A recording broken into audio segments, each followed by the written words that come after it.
আসসালামু আলাইকুম দর্শক, আবার চলে আসলাম সেই আপুর অন্য এক জায়গা, যে জায়গাটা দেখাতে চায় আমাদেরকে। তো আপু কেমন আছেন? ভালো আছি। তো আপনি একা একা এখানে কি করতেছেন? কি আর করবো, কিছুই করতেছি না। মনে করলাম যে এখানে একটু দাঁড়াইলে হয়তো ভালো লাগবে। তো আপনার ভালো লাগতেছে না নাকি? ভালো লাগতেছে না, মনের মতন আজও পর্যন্ত কারে পাইলাম না। এত সম্পদ মানুষদেরকে দেখাচ্ছি, বলতেছি এই যে পুরো বাড়িটা নিয়ে এই যে রাউন্ড দেওয়া, এই যে বাগান টাগান, এত কিছু থাকার পরেও মানে শান্তি নাই। থাকবে বা কিভাবে যদি একটা মনের মানুষ যদি না থাকে? সব থেকে বড় শান্তি হলো মনের মানুষ, সেটাই তো নাই আমার কাছে। আর যদি মনের মানুষটা থাকতো, এখন এখানে দাঁড়িয়ে দুইজনে কফি খেতাম, কত গল্প করতাম, কত কথা বলতাম, কত জীবন কাহিনী বলতাম। তো কিছুই না। আপনার তো টাকা পয়সা অনেক আছে, আপনি তো ঘর জামা রাখলেও পারেন। না না না, আমি ঘর জমায় রেখে তাকে বন্দি করতে চাচ্ছি না কোনোভাবে না। আমি তাকে আগেও বলছি, এখনো বলি, যে আসুক না কেন আমার কপালে, এবং সে গরিব থাকুক বা তার বাপ মা যদি নাও থাকে, আমার কোনো আপত্তি নেই। আর যদি থাকেও অসুবিধা নেই, যদি তাকেও নিয়ে আসতে চায় আমার বাসাতে আসবে, কিন্তু তার স্বাধীনতাটা আমি কখনোই নষ্ট করতে দিব না। তার স্বাধীনতা সে সম্পূর্ণভাবে পাবে, তার যেটা মন চায় সে সেটা করতে পারবে, আমার কোনো আপত্তি নেই। ওই যে বললাম, তার ওই বাড়িতে যেভাবে সে চলাফেরা করবে, সে আমার এখানে সেম সেভাবে সে চলাফেরা করবে। সে কি করবে, কি খাবে, বা কয় টাকা কি ভাঙবে, সেটা তার ব্যক্তিগত ব্যাপার। আমি সেটা নিয়ে কখনো তার কাছে কৈফিয়ত চাবো না, এবং চাইতেও চাই না। কারণ সবারই একটা লাইফ আছে। যেমন এই যে আমি যেমন আস কেউ নাই দেখে আর যেমন আমি ছটপট করতেছি, যখন তাকে আমি ঘর জামাই হিসেবে রাখবো বা ঘর জামাই হিসেবে দেখবো, তখন সেও সেম এভাবে ছটপট করবে। তাই? তো আপনি কি ধরনের ছেলে চান, কি ধরনের পাত্র চান, আপনারা যদি বলতেন। আমি ছেলে চাই এই ধরনের যে আমার তো সবই আছে। আর যে ছেলেটা আসবে সে গরিব হোক, সে দরকার নেই যদি রিক্সাও চালায়, অসুবিধা নাই, কিন্তু সে ভদ্র হতে হবে, স্মার্ট হতে হবে।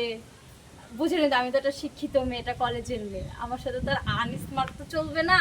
সে যদি রিক্সা চালায়, আপনাকে যদি বলে সে রিক্সা চালাবো, তখন আপনার কি? না, আমি তো তখন তাকে রিক্সা চালাইতে দিব না। সে আমার এখানে এসে আমি তাকে চেঞ্জ করবো, তো আমি তাকে স্মার্ট বানাবো। হ্যাঁ। একেবারে মনে করেন পুরো মানে সে যেভাবে আসবে আমি তার উল্টোটা তাকে বানাই ফেলবো। একেবারে স্মার্ট বানানো, যেন প্রত্যেকটা মেয়ে দেখে যিনি তার প্রতি ক্রাশ খায়, আমি এইভাবে বানাবো আমার হাজবেন্ডকে। তাই? জি। তো আপনি তো বলতেছেন যে এভাবে বুঝাইতেছেন, আপনি তাকে ঘর জামাই রাখতে চাইতেছেন। না, আমি ঘর জমা থাকি এখন, এটা আমার স্বপ্ন না। যেমন একটা ছেলেদের স্বপ্ন থাকে যে আমার ওয়াইফ এইভাবে সাজলে সুন্দর লাগবে, এই কাপড়টা পরলে সুন্দর লাগবে, আছে না, বলে না ছেলেরা? তা আমারও তো এরকম একটা স্বপ্ন আছে যে আমার হাজবেন্ডকে এইভাবে চললে হয়তো ভালো লাগবে, স্টাইল করলে ভালো লাগবে। এটা স্বাভাবিক, এটা আমরা দুইজনে যদি মেনটেন করতে পারি তাহলে কোনো প্রবলেম হবে না, আমি যেটা মনে করি। তাই? তো এখন আপনি, আমি একটা কথা বলবো যে আপনি তো সবসময় দেখি আপনি আপসেট আপসেট হয়ে থাকেন। তো আপনার আপসেট হওয়ার কোনো কারণ জানতে পারি? আমার আপসেট হওয়ার কারণ হলো, বিয়ের বয়স তো চলেই যাচ্ছে।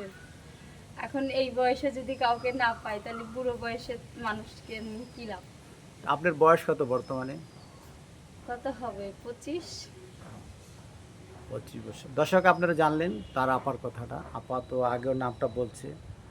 তো এই জায়গাটার নাম কি, যে জায়গায় আসছেন আপনারা, আপনাদের বাড়ি এলাকাটা কি? আমাদের এই বাড়ির নাম এটা বলতে হবে?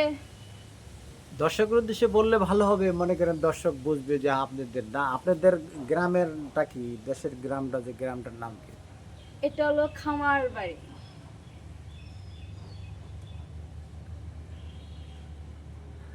ও, এটা কি আপনাদের কি গরু টরু রাখেন এই এই হ্যাঁ খামার বাড়ি হ্যাঁ নেই? হ্যাঁ হ্যাঁ হ্যাঁ। ও, এই যে ওই ওই সাইডে যে গরু ঘর আছে না, ওখানে খামার খামার ঘর আছে। তারপরে গরু আছে, এখন হয়তো নিয়ে গেছে আমার ছেলেরা গরুগুলি মাঠে। ও, ঠিক আছে। আপনার কাজের লোক নিয়ে গেছে? হ্যাঁ হ্যাঁ, কাজের লোক নিয়ে গেছে। তা আপনার এই বাড়ি দেখাশোনার লোকে আরো অনেক কাজের লোক আছে নাকি? অবশ্যই আছে, কিন্তু ওরা তো এখন নাই আশেপাশে। আছে হয়তো মাঠে মুঠে নিয়ে গেছে, খামার ঘর পরিষ্কার করতেছে একজন দেখলাম।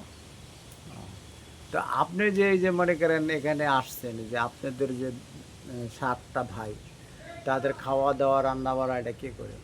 এটার জন্য আলাদা লোক রাখা আছে। ও, দর্শক আজকে তার কথা শুনলেন। তো আমাদের যে আপুকে যদি ভালো লাগে তার ভিডিওটি দেখতে, তো এই ভিডিওর উপরে নাম্বার দেওয়া আছে, নাম্বার নাম্বারের দেওয়া সাথে থাকবে এবং নাম্বারের নিচে ঠিকানাও দেওয়া থাকবে। এটা কোন এলাকা কোন জায়গা আপনারা ঠিক সেই ঠিকানা ভাবে চলে আসলে হবে। আসসালামু আলাইকুম।